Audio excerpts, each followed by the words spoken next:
baby faces, and of the sweet baby faces we have, this is baby Adilyn Anderson. She is 5 months old, and she is actually Haley Smith's niece. So cute.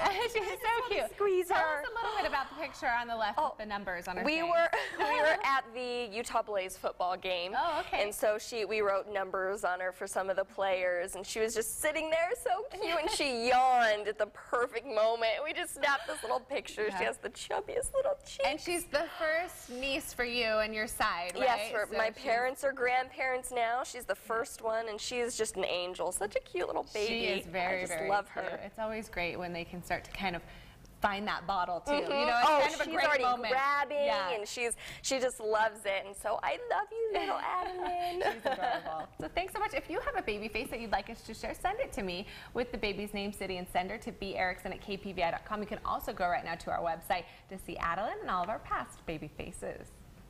Yesterday, we asked you to send in your unanswered question to have your community give their solutions. Well, we have that question for you. It is, where is the best place in Pocatello or Idaho Falls to sell old gold jewelry?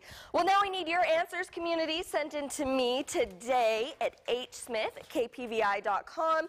Like I said, the question is right there on your screen, and we're needing your answers. If you know of a place that sells that buys old gold jewelry for a decent price, send in your answer, or you can post it on our Facebook page.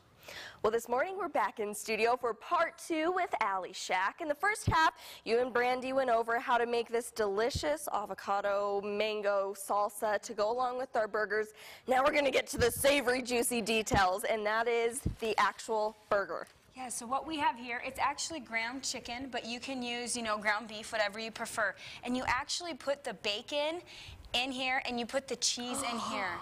And is it cooked? Is the bacon already cooked? Yeah, the bacon is already cooked, and I like that because when you're eating your hamburger and it always falls off because it's so big, this way it's in it and there's no way that it will fall off. Oh my gosh, so one more time quickly. The cheese, bacon, and then it's got seasonings. It's got Ritz crackers. You normally use a breadcrumb, but I like the flavor of Ritz crackers. And then you've got your eggs in here to kind of bind it all together. Okay. And then so I like to use just a little pie tin just to kind of shove it in there so that you get the right proportions for every amount. And then obviously you're gonna grill. The flavor of a grill is awesome, but for this purpose we'll just use this. Okay. And how long do you cook it approximately to get it to that perfect? And you want to make sure that you don't do a lot of turning because that messes it up. Oh, so you want to try to just do one side and then the next. So I would say like 3 minutes on each side. You want it to get to 185. 185. Internal temperature. Okay. But here is the finished product right here, and you can put it on the buns there. And now these buns, tell people, these are homemade buns. Tell people what they are. So these are actually just Rhodes, the frozen bread dough, and you can just let it thaw out, and then you're just going to kind of break it into as if big rolls and then bake it. And it's just an amazing addition to this hamburger. And you put a little butter on the top? Just to give it that. Oh my gosh.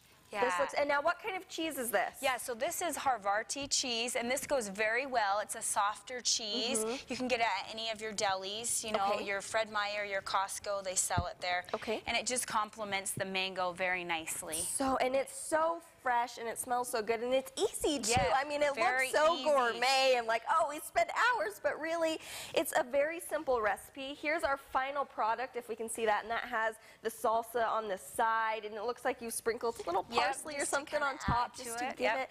And that's what I love about chefs, is they just add that special, they make it look so good, and so much of it is about presentation for your barbecue. Yep, absolutely. Okay, so then we'll finish cooking that, 3 minutes on each side. That not flipping is a huge thing, because I'm a flipper. I love to flip, so that's a key. And you want to always kind of baby your meat. So this is the pineapple and lime juice, and we want to just baste it as we go.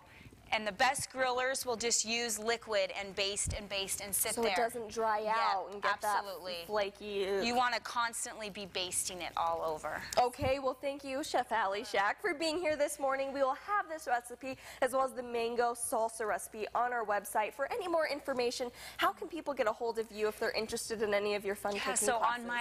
on the website today, there will be my blog, and it has all my information for cooking classes for adults and kids. So. Wonderful. Thank you once again, and this will be at kpvi.com.